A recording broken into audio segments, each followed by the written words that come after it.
Hello and welcome to Switching Gears, the podcast that traces the journey of trailblazers to inspire the next million changemakers. I'm your host Subodh Kumar, and today we sit down with a founder who has disrupted the defense technology landscape and taken the startup scene by storm. When I say thermal imaging, AI based missile systems, night vision cameras, customers across 25 countries, or a company whose equipment are used in the special military operations such as Uri surgical strikes, one immediately thinks of a company in the US or Israel. But it's a startup based out of India, Tonbo Imaging. Tonbo has grown on to become India's largest defense sector startup and has put India on the global roadmap. Today, I am joined with the founder and CEO of Tonbo Imaging, Arvind Lakshmikumar, who is also known in the media as India's Iron Man, a superhero bringing futuristic technologies to the world. Arvind, welcome to Switching Gears. India's Iron Man. I guess it's a reasonable burden to walk around with. So, I mean, the Iron Man is a funny story, right? Hindu did an article and they had reached out to a bunch of people who had worked with me in the past, right? And one of the people who had worked with me was a NATO general. So he was a US general stationed in NATO who's been an old business partner and a customer. So the point he made was, look, it's like Tony Stark, right? So it's not so much Iron Man. I mean, Tony Stark is a guy who played Iron Man, but it's like saying you're building devices, you're building a whole lot of interesting military equipment which are relatively futuristic, and the kind of impact they can have on the world, right? So it got to the point where there were enough people in my company who used to make fun of it, to say, well, we had WhatsApp groups which when we used to have a team, it used to say Tony Ki team. Fabulous. So let's start with the introduction to your company. Like Tonbo has done some fabulous work for the global military services, but since it operates primarily in the behind the scenes, so the general public at large may not be aware of Tonbo. So could you give us maybe a brief intro, like what Tonbo does? Sure. So taking a step back away from Tonbo, right?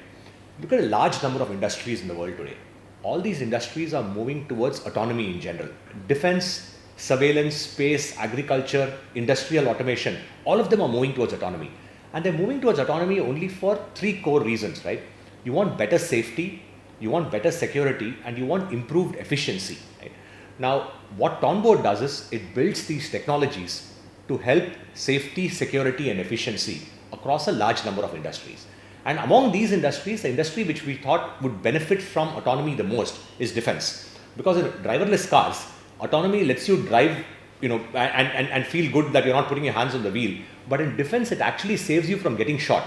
So it's a far more critical use case in our mind of autonomy compared to some of the other industries. So we said, let's build the fundamental technologies required for autonomy on a battlefield, right? And the idea is essentially, what can we do to assist, augment, and replace humans on a battlefield, so you can kind of remove casualties and make life much easier, right? And so that's what we do. We build a technology which allows you to see, understand, and communicate in very complex environments. So we build all the underlying technology. So pretty much the eyes and the brain of most weapon systems are built by us. Interesting. So I would like to maybe take you back in your own personal journey, because I found it like a tale to tell. You studied computer science engineering in India, then you went to US, did your PhD in robotics at one of the topmost universities. Then you worked there for a while. When I think of that profile outside in, I think of like a profile cut for a founder based in the Bay Area. But you actually returned back to India and started your venture there. Could you talk us about your journey? So I think the decisions to do any of this, right? So I had a deep interest in robotics, right? Because it was interesting. It looked futuristic and it looked like a lot of fun. So in Pilani, where I did my undergrad, I did a lot of work in robotics, but I was lousy as a student, right? Where in terms of the regular grade point average equivalent, what is required as a student. When I went to do my doctoral work, again I went to do my doctoral work in robotics largely because that's a space of interest, right? And my doctoral advisor was a really renowned Japanese roboticist at Carnegie Mellon, and he essentially, was someone who could, give you the freedom to go build whatever you wanted to build, right? So I went to do my doctoral work there. By the way, I'm a PhD dropout. I didn't even complete my PhD because I figured that, look, I'm not going to spend 6 years, 7 years doing a PhD. But what I got out of the initial years was being able to do a lot of research in areas which were of interest to me. When we decided to come back to India, that was just, boredom, saying, well, we lived in the US, we worked there, but we always thought that, look, we're just bored. I mean, it was just my wife and I, and we came back to India. So when I came back to India, it was not really to start a venture. Right? You came back to India because you said, look, I feel more at home, and let's go back home, right? But I used to work for a company called Sarnoff Corporation, which is a former Radio Corporation of America, and it was a subsidiary of Stanford Research. I used to run technology and operations for them in India, and we used to build a lot of these technologies for military and for civilian use cases. In 2008, they wanted to, exit India because they said, look, they don't have any, they didn't see any future in the business, and they thought it was a good opportunity to buy them out.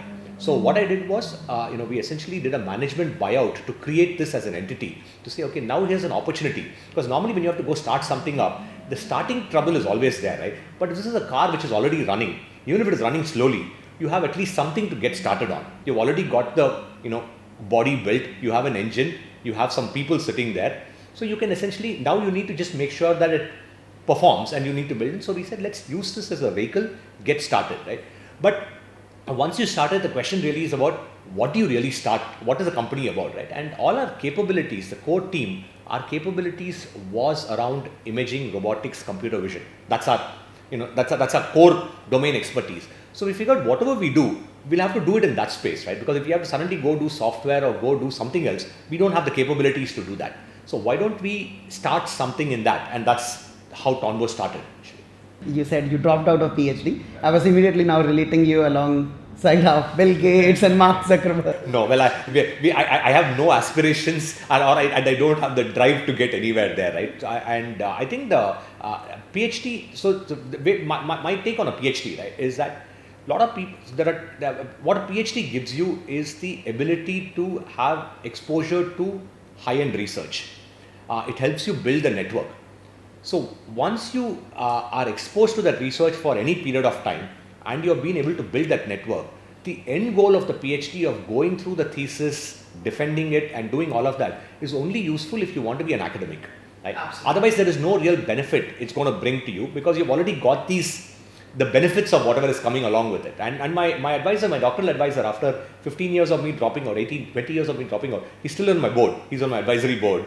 And so we have a great relationship. And thanks to him and his network, I was able to build a lot of things because of that, right? Because, and I have to attribute it largely, right, for the company and its initial growth. The only reason the company became known and became relatively successful in its early stage was largely by association, right? So someone says, okay, this is Takio's PhD student, right? And automatic, and then other person who serves on a board used to be the deputy director of DARPA. Now, a lot of these people, and the good part about it is a lot of these people are serving on your board or who are working with you, not because they are getting any monetary benefit out of it, but they're just nice people. And they're saying, look, here is someone I worked with, let me help out, let me be part of it, let me kind of pay it forward, right? And that's the only reason why there is benefit, right? And because people look at you and say, okay, fine, you have a deputy director of DARPA who's a deep tech person, you have someone like Takio who's a Kyoto Prize winner on your board, then at least you guys can't be way off the tech part of it. And we were just lucky that they supported us, and that has been our biggest advantage. So thinking of the space in which you're building, right, like the defense technologies, outside in, the way I would assume is it's pretty complex, especially the hardware element and the software element. It's a combination of the two, right? I would presume maybe it's capital intensive, requires a lot of R&D, right? And the product development cycle itself would be pretty long.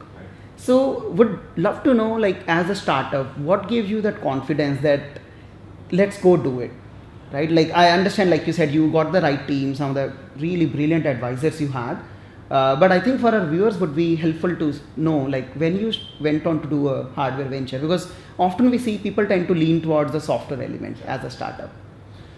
See, I think in a defense space. So first is why defense, right? I mean, as I said, defense was very clear that I grew up in a military school, I was going to join the armed forces. I didn't join the armed forces and went to Pilani for my undergrad, but I've always had an affinity towards the armed forces in general, because all my work, people have been related to, have been in the armed forces. Now, with respect to India, the armed forces use case is even more important, because India has traditionally been an importer of a lot of these advanced technologies, right? And if you are getting fundamentally advanced technology, it is okay. Then you are importing, it's okay. But if you're going to get 2 generations, 3 generations old technology, and you're making do with it because you don't have a local supplier, that's a shame, right? Because we have the capital, we have the infrastructure, we have the capability to build it. So I think the goal that, can you build fundamental defense technology out of India? Because what happens is, a lot of companies in India, your Tatas, your L&T, everybody, their aspiration in defense is, I want to be a partner for a BAE or a Raytheon, right? They are very happy to say BAE and Raytheon are my customers, they are giving me business, I'm building for them, right? And our aspiration was not to do that. Our aspiration was to be the BAE and Raytheon of India, right? Our goal is, can you be an OEM, can you build these products, because you have the infrastructure capital and the market is aligning well for it. Now, if you have to do that, you cannot be only software or you cannot be only hardware, right? You have to build a full solution, right? So we said, look, if you have to build a full solution, you have to say, and you can't be a one-trick pony saying, I'm going to build one piece of hardware, because if the government has to depend on you for defense equipment, you need to have a large portfolio of products which are there. So if you have to be a Raytheon, you need to be able to build imagers which go onto sites, you need to be able to build guns, you need to build UAVs, you need to be able to build missiles. So you need to go up that entire spectrum, right? So we said, let's start with the component which we understand the best, which is the imaging component, right? The eyes and the brain of the weapon system, we understand it well. Let's go build that. And if you have to do that, you need to build the hardware as well. So having said that, the difficulty in building a hardware business is definitely there, because there are 2 difficulties, right? One is the capital. Traditionally, when companies start in India, even any startups or defense startups, the only people they turn to is DRDO. They go to DRDO and say, give me business, right? And DRDO says, great, I'll give you business, but all the IP that you build is owned by me. After you build it, you are beholden to me, right? And so we said, we are not interested in doing that, right? And because again, if I don't want to offer services for a BAE and a Raytheon, I don't want to offer services for a DRDO either, right? So the only way to be able to do that is be able to raise capital from a third-party fund, right? So we said, let's build a business, a defense business, similar to how Silicon Valley has built the consumer electronics and tech business, right? Where you say, let's raise capital, let's leverage a manufacturing ecosystem which is completely third party, so that you don't really set up manufacturing facilities and invest all that capex in building it. So, and it would be useful to draw a parallel between 2 companies in the past, right? Think about Nokia and think about Apple, right? Nokia started with the idea that it should own everything, right? It had its manufacturing facilities in Finland, high cost, capex invested, all of that. Apple said, look, I will own the IP, I'll control the supply chain, I'll own the customer. I'll have people like Foxconn manufacture for me. Why should I set up a manufacturing facility? And who's more profitable and who exists today, right? So our goal was to be the Apple for a defense type of an ecosystem. You don't want to be a Raytheon or a Lockheed in the same way where it is vertically integrated. You want to say, let me be completely fabless. Let me control this entire process. Let the manufacturing be outsourced. That way you can build it with a very low capex overhead, and whatever investments you're making is largely investments for your intellectual property development, your design of your hardware, your design of your software, all of that, and the money can be spent more efficiently. And the second benefit it gives you is your manufacturing capacity becomes elastic, right? So if today when a customer is going to buy only 100 pieces, my third party manufacturer accordingly will make 100 pieces. If I have to make 10,000 pieces, he can make 10,000 pieces. I don't need to invest the infrastructure to do that and wait for a customer order to come in, right? So you can be a very profitable defense business in a short period of time if you can adopt this, if you can kind of take the model which has worked for the consumer electronics industry and say, let me apply it for the defense industry right now, right? And that essentially allowed us to simplify the capital needs, right? The second is obviously you need external capital. We found investors who bought into the macro theory of what we are trying to do, right? So we said, look, and when you're raising capital, you've always, and especially when if you're building a deep tech business out of India, especially in the defense industry, and this is about a decade back. Today, lots of things have changed. The investors you're meeting, right? end up being, I mean, if in India would be your, your Sequoia, your Battery Ventures or your DFJ. The people who are working, so the problem which you've seen in India is investors have, the mindset of the people has been very different from the mindset of the Sequoia and the DFJ investors in the 1960s and 70s, right?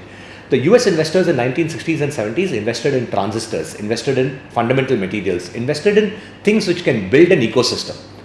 The same investors, when they came to India, their Indian representatives who ran it forgot about all of that stuff, right? They said, look, India is a market where it should be infrastructure, where it should be e-commerce, where it should be mobile. They forgot about the fact that all of that came much later, right? And so finding the right investors who can back a more fundamental thesis, that is a bigger challenge. And we were lucky that our first round investor was a fund called Arvind. And the other benefit of having an investor where the founder is an entrepreneur, the investor firm is owned by an makes it much easier because they can relate to you, right? And they're not asking you stupid questions like, show me an Excel sheet with a hockey stick curve, right? Because that's what happened. So when I spend time with, when you spend time with a Sequoia or a DFJ or a Battery or any of these, big name funds with a presence in India, is you're meeting some kid out of a B school who's never run a business before in his life, right? And he's asking you questions which are absolutely, stupid because he has no idea, right? And the only thing he's seen Excel sheet and projections. Artiman and I didn't have an investment pitch for Artiman. I didn't have a deck, right? My Series 8 was a blackboard where we said, look, here is a thesis. Defense is going to be big. Emerging markets are going to be big in defense. Fundamental technology required for defense are these 5 things. We have the capability to build it. Here's the story. That's it. There's nothing else beyond it, right? And you need an investor to buy that vision.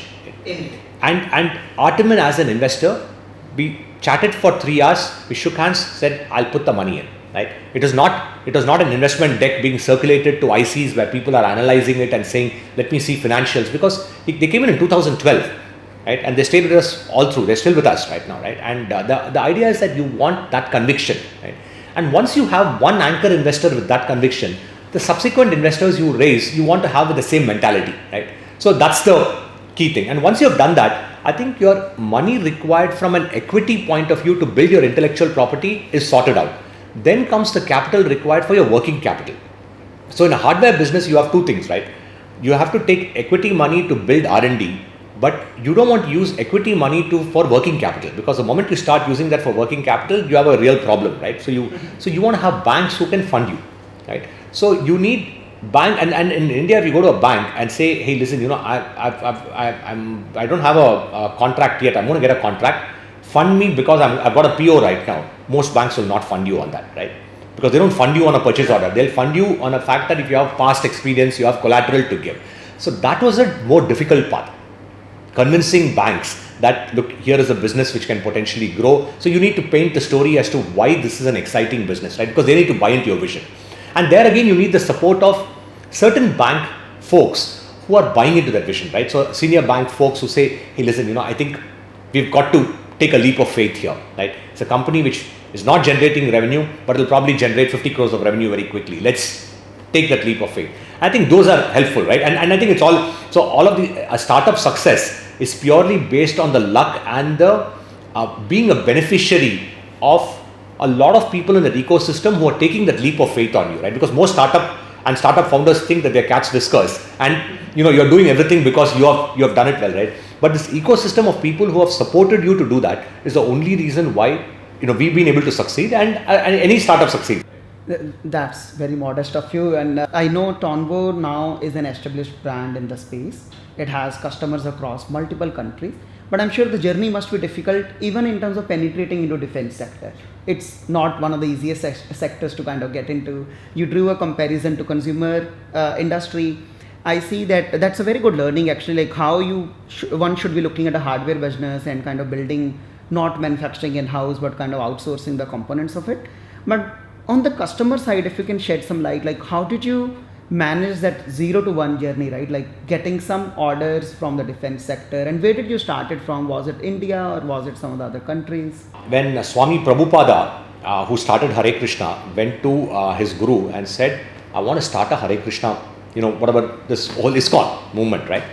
His guru told him, look, don't start all this in India, because trying to convince people who have already had centuries of exposure to this stuff that this is going to be, Iskon is going to be big, is going to be a problem, why don't you go to the US, go to Los Angeles? There are enough people out there who will believe this stuff. Do that there, and once you do it there, India will automatically believe it. There's no problem, right?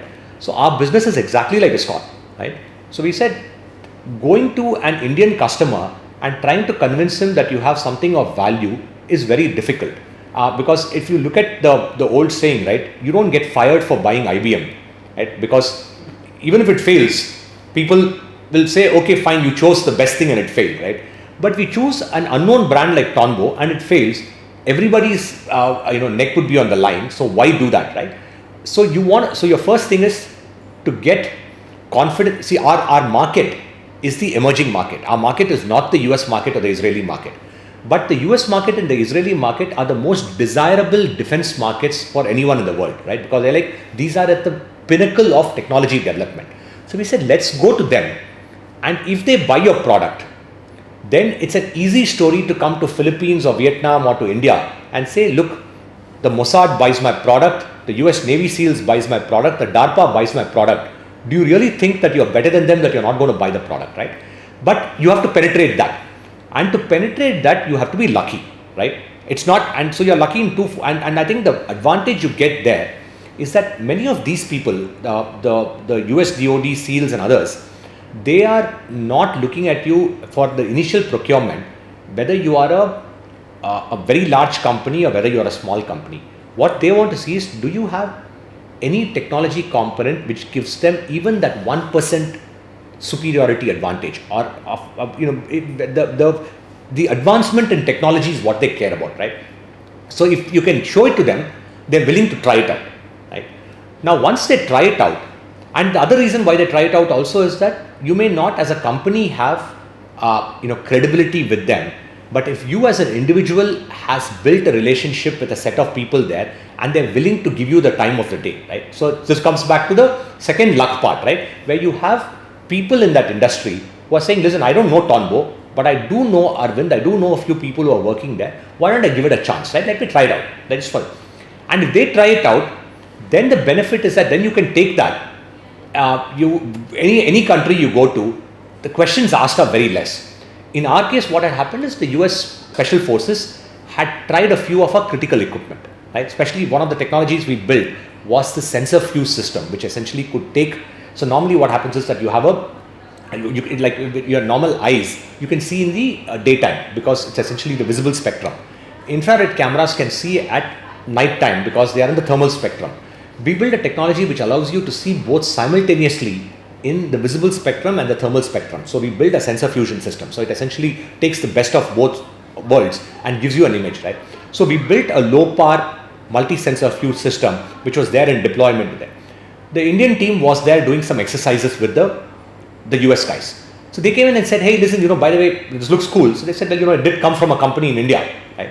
So a bunch of these people came back and we had folks who called up from MOD saying, hey, look, somebody wants to meet you here because they want to understand what you guys do. So the fact that we sold to about 5 or 6 different countries before we sold in India, right? Because and to be fair to developing markets like India is, you just don't know who's real and who's not, right? They don't know whether are you building the product, are you buying from somewhere, packaging it as your own product, is the product any good, is it going to last? They have all of those things are unknown yet, right? And as a developing country with limited capital to spend, you don't want to take too many risks, right? It's easier for you to do. And the second problem which we have, and which is not just India, but a lot of these countries have, is there are a lot of Israeli companies which sell in India, right? You don't know whether it's a garage company or a big company, but you'll be willing to say, okay, I'll bet on it because an Israeli customer has bought it, right? And if Israel, which is at war every day, can buy a product from a startup, then most people will be like, look, it will work for me on my northern border or on my eastern border. There's no problem about it. So I think the confidence has to come from somewhere. And in our case, the confidence was, let's prove it in an established market. Let this be inferred confidence rather than trying to convince the customer directly that it is worth it. But after that, they started buying in large quantities, right? So in Indian customer, so a whole lot of programs, right, where our products are deployed. I mean, nearly, and in the night vision space, in the last 3 years, more than 90% of what India has procured has been from Tonbo, right? And a lot of it also came from, when India did the Uri Strike, right? The original strike, when they did it, all the night vision systems which went into it was Tonbo's systems. So there's a lot of credibility, and good part about it is that, and when we look back at it, we're like, look, the goal at which with what we started, our forces in India need to use these systems. They don't have to buy lower grade systems, and our motto is every time the same, right? Indian Army would put out a spec for a Maruti, right? They would want to buy a Maruti. We would give them a Ferrari. We are like, you don't need a Maruti because you are driving this on a circuit which requires a Ferrari. Now, if I were to price it to them as a Ferrari, they will not buy it because it's still an L1 game. So I would give them a Ferrari at the price of a Maruti, right? Because the way I'm looking at it is, there are enough customers in the world who will pay me for the Ferrari. Let my Indian customer pay me for the Maruti, let them get it, they will like it. I will average out my cost. We still sell it in India significantly cheaper than what we sell to our international customer, right? And the reason we do it is twofold. One is the fact that if we can sell it at a price point which is reasonably low, then every soldier can carry one, right? It's not going to be given just to a commander or a limited group of people, right? It's going to be with everyone. And if everyone has a sight, they can protect themselves, right? So let's just get it. Let's make sure we can democratize night vision to the point where a maximal number of people can have it, and that's the goal, right? And if you can, you don't need to make unreasonable profit. Our point is that a business needs to make good profit, give a return to investors. If we can do it in a sustained manner, where our original goal of equipping the Indian Armed Forces with high quality equipment is matched along with our ability to sell to international customers, therefore the cost is averaged out. I guess this is a business, Arvind, as you talked about, right? All these technologies need extensive R&D.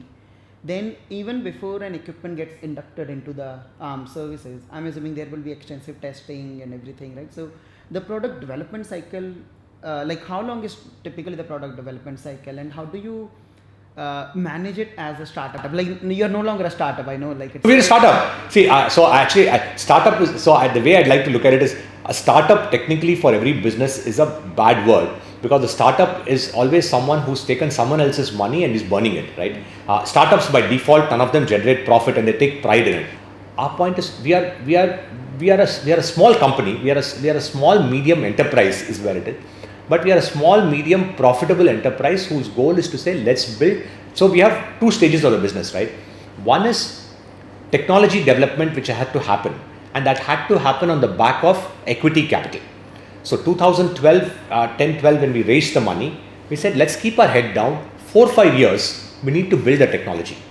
And the only way to build the technology is where you are not distracted by customers or product development or any of that, because if it's taken Elbit, BAE, all these large defense companies 30-40 years to build technology and grow with it, right? You want to squeeze it down to 5-10 years, and you're also lucky that the ecosystem is built that you can squeeze it down to 5 years. But then the 5 years you want to concentrate on building the technology, not be distracted saying I don't have the money or I have to run after sales. So we were lucky that we took the capital and we told our investors, forget it, we're not going to make any money for the next 4 years. We're going to just build IP.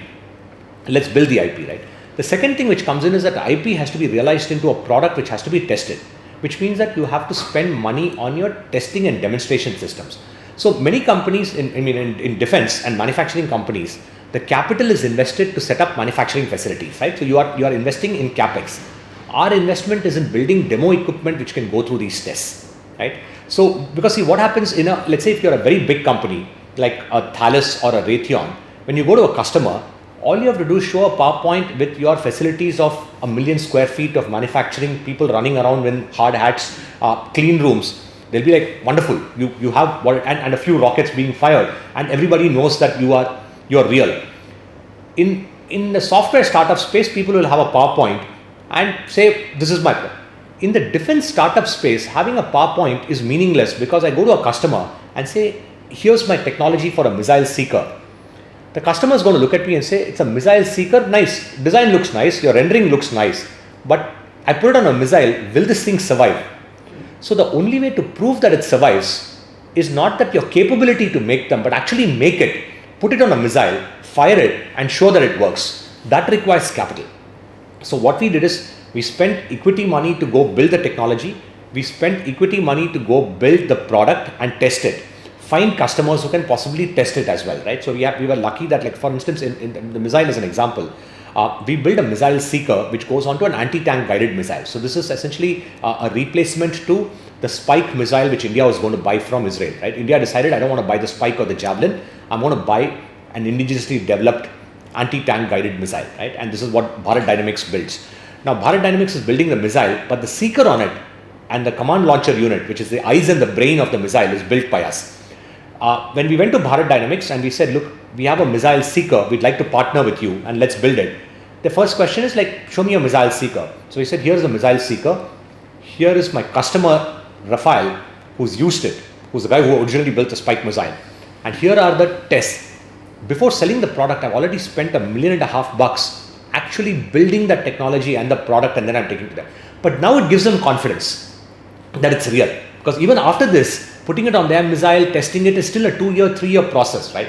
But if you're going there with a PowerPoint or with a schematic that I can build it, then you're talking about a 10-year cycle, right? So you have to be willing to take the leap of faith to believe that what you're building as a missile seeker is going to be useful, which many customers will buy. Spend the money to build the product, spend the money to test the product, and then your customer is relatively at ease, right? So you need that capital framework. So we have invested, I mean, so as a company, the capital, we've been very frugal with capital. We have invested a fraction of what companies like Elbit or BAE have done, because we had the benefit of an ecosystem and infrastructure at a place which is a lower cost place, which is India, right?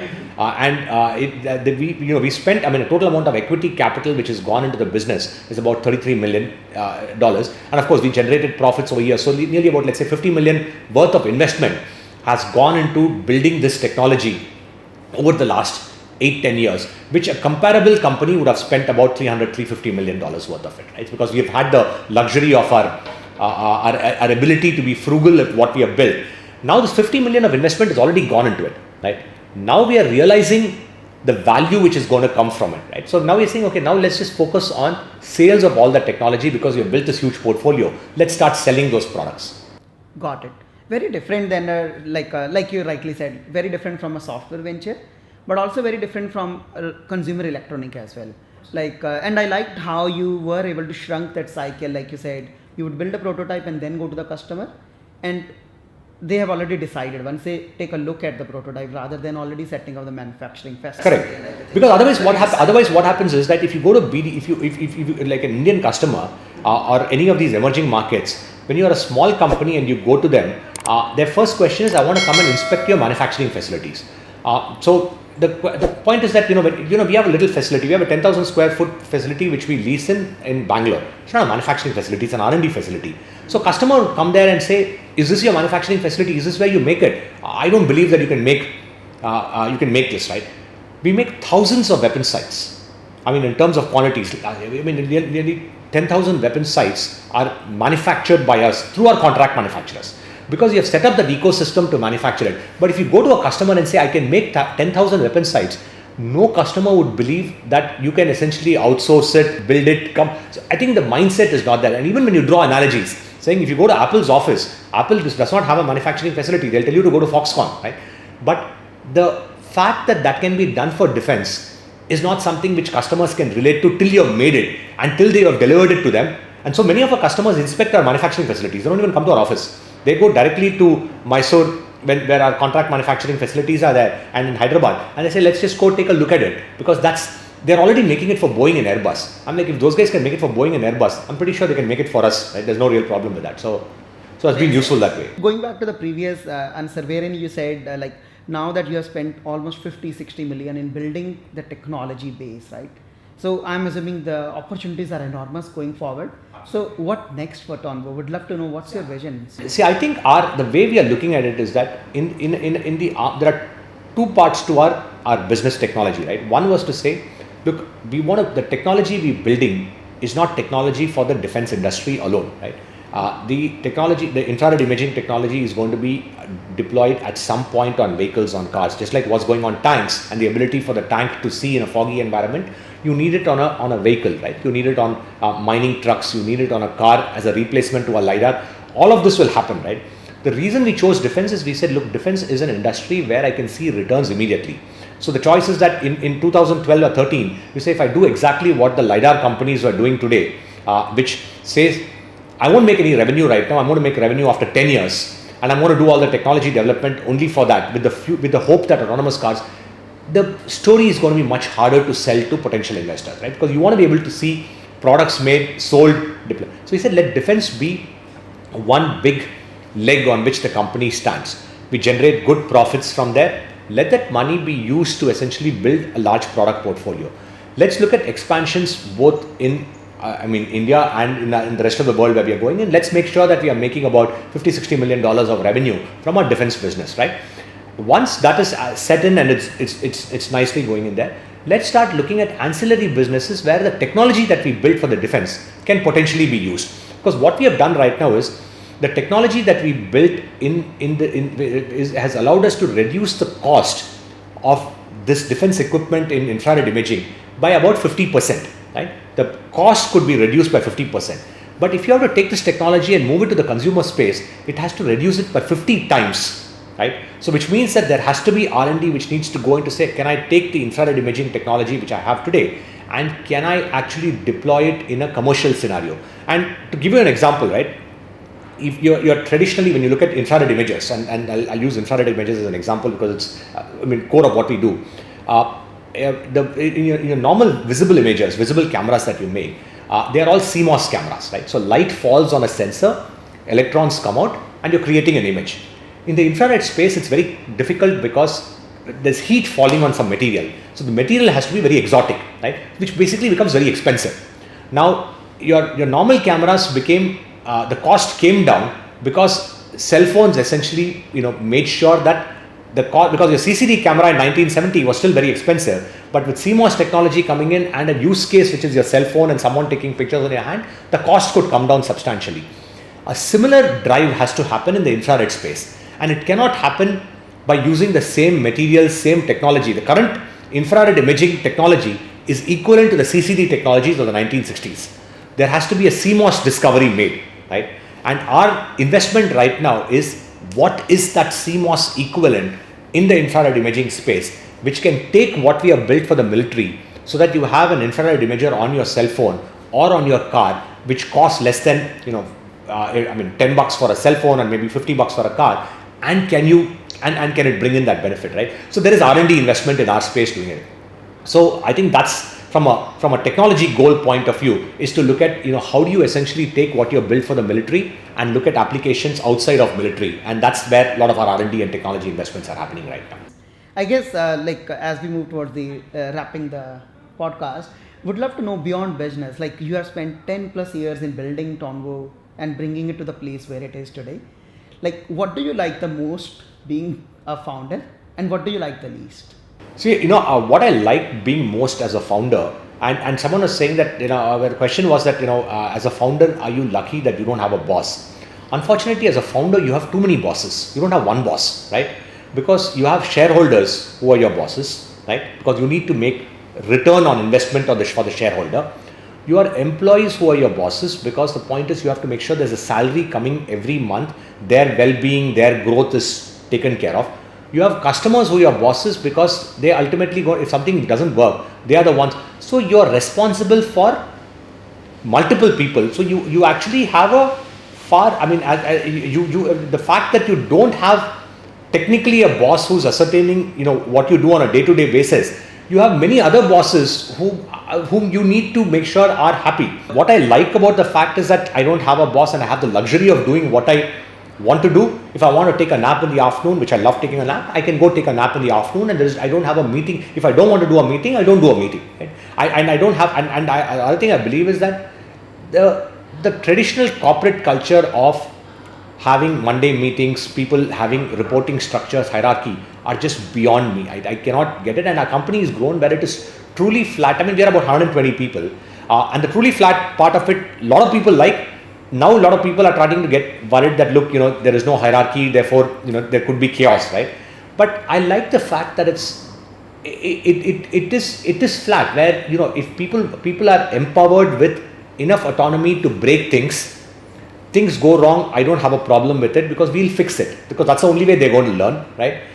Luxury to do all of that is what I like as an entrepreneur, right? Which in a corporate is much harder. What I don't like of being an entrepreneur, I think the challenge of when you're an entrepreneur, where when you're going through, let's say, a tough time, right? Where capital raising becomes a problem, right? Where you have to make sure that, because when you think about it, there are a lot of employees who work, who have committed to various things in their life, right? Whether they've committed to an EMI, they've committed to whatever. And let's say the salary doesn't come in on the first of the month. If you've, made enough savings, or if you're well off, you're okay, fine, right? You can deal with it. But many of these people who have depended on that salary coming in to be able to pay an EMI and are not able to do it, and you are effectively a person responsible for that, right? That's an uncomfortable position to be in, right? Because your point is that, sure, you're lucky for whatever reason that you don't have that problem, but there are a lot of people who have that on a day-to-day basis, and you're not able to deal with it, right? So that's the uncomfortable, the fact that I don't think it is that critical that a customer or one of these does not get their product on time, right? Maybe it's critical, but it's not super critical in my view, especially in our space, in defense space, right?